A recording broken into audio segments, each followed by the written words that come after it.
Hello and namaste, this is Danfe. Today's news is on attempts to dissolve parliament amidst political perplexity. The country is now blazing up due to the MCC scheduled for February 24 in the House of Representatives. Voices are being raised against MCC across the country. The number of people saying no MCC is also increasing. In such a situation, the discussion that the government was supposed to start from February 24 postponed for February 25. Now, the issue of whether to pass MCC or not is connected with CPN UML. Prime Minister Sarbadu Deva tried his best to persuade the UML all day on February 24. In the afternoon, he met UML Chairman KP Sharma Oli at Singhadarbar. In the evening, Chairman Oli raised Balwata to meet the Prime Minister. However, the UML has not yet agreed in favor of the MCC. Last attempt. The chances of the government passing the MCC are getting narrower. That is why now Prime Minister Deva is following the UML. Apart from the situation where the UML's support, the chances of passing the MCC are getting weaker. Prime Minister Deva was further embarrassed when the ruling coalition parties, the Maoist and the Unified Socialist, decided to vote against MCC. During the meeting held at the Prime Minister's residence in Balwatar on the evening of February 24, it was stated that a theoretical agreement was reached to reach a Congress-UML understanding like during the drafting of the new constitution.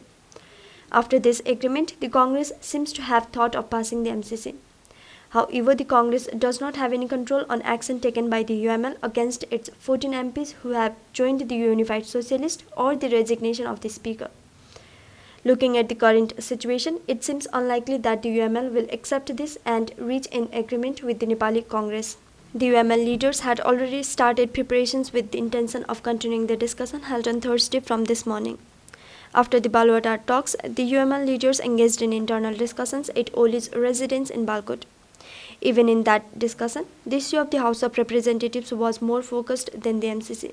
Now the UML seems to be looking for an easy way to remove the obstruction from the House of Representatives, which has been blocking for 6 months than the MCC.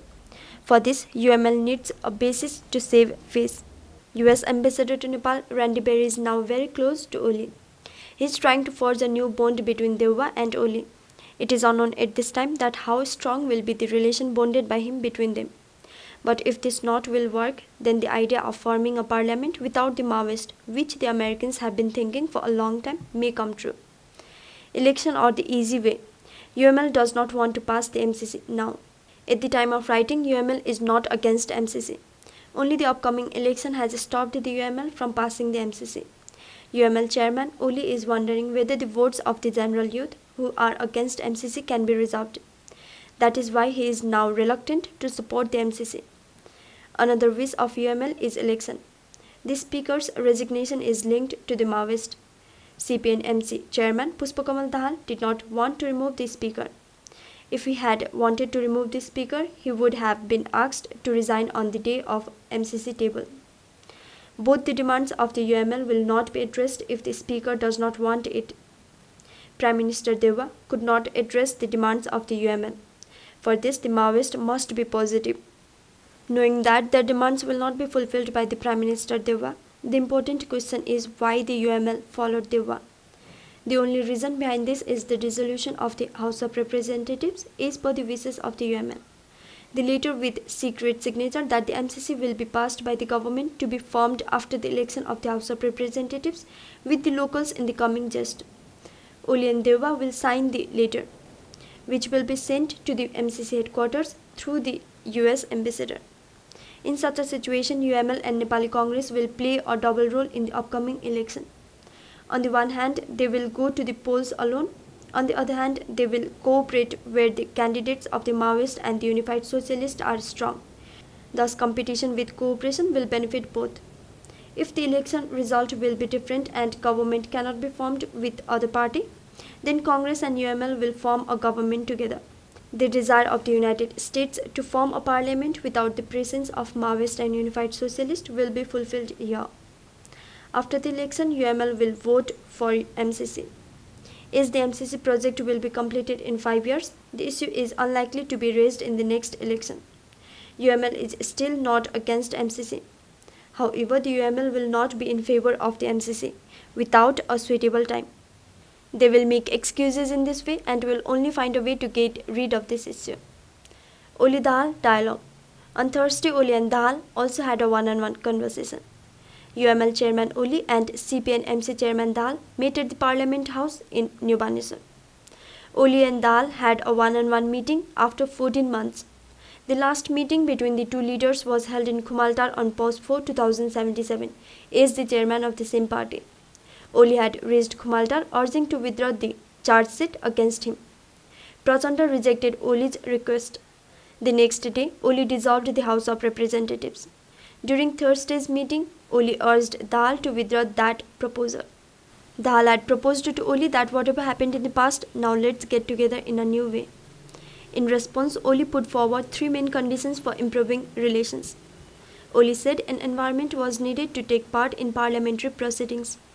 For that, the Speaker should post the notice of expulsion of 14 MPs, including Madhav Nepal, who had expelled by UML for violating discipline. If not, the Speaker should resign and open the floor. Oli had said that the UML would take part in the proceedings of the House and discuss issues including the MCC.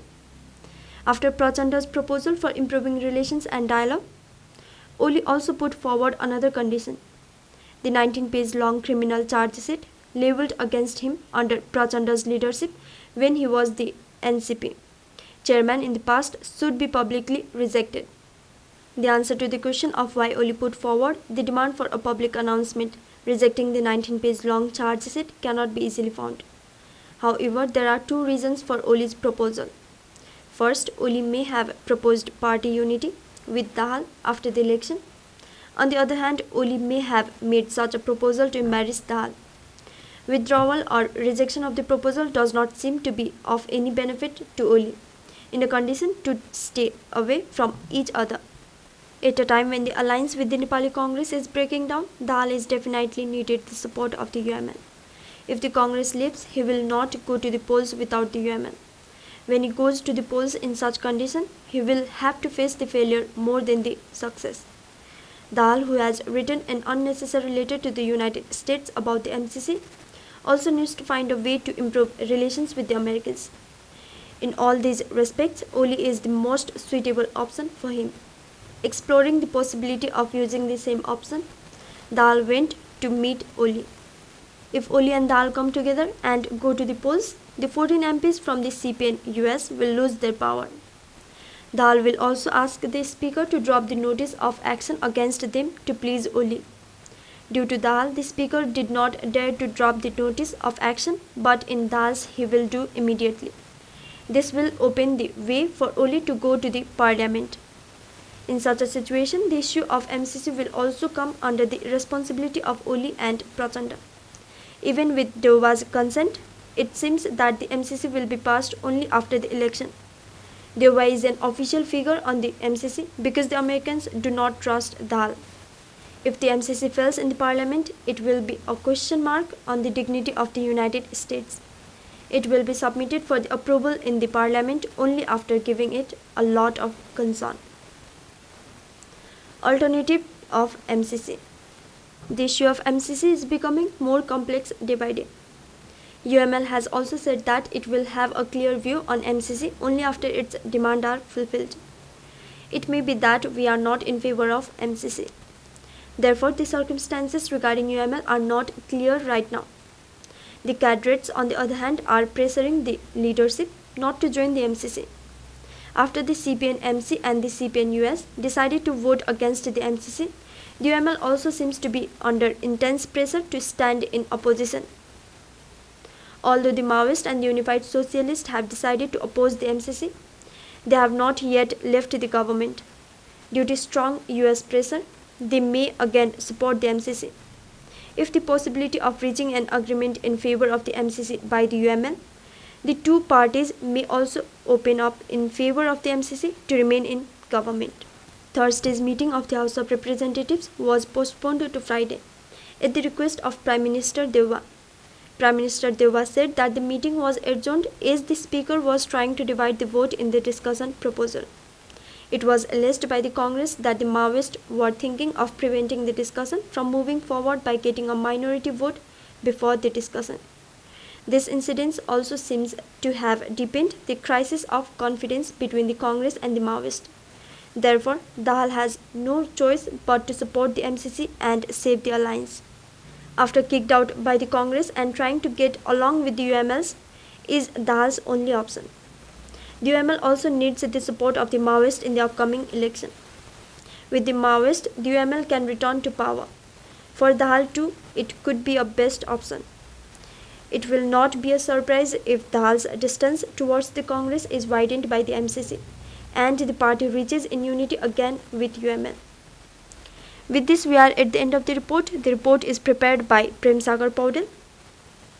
If you are liking our content, then don't forget to like, share, subscribe to our channel. Thank you.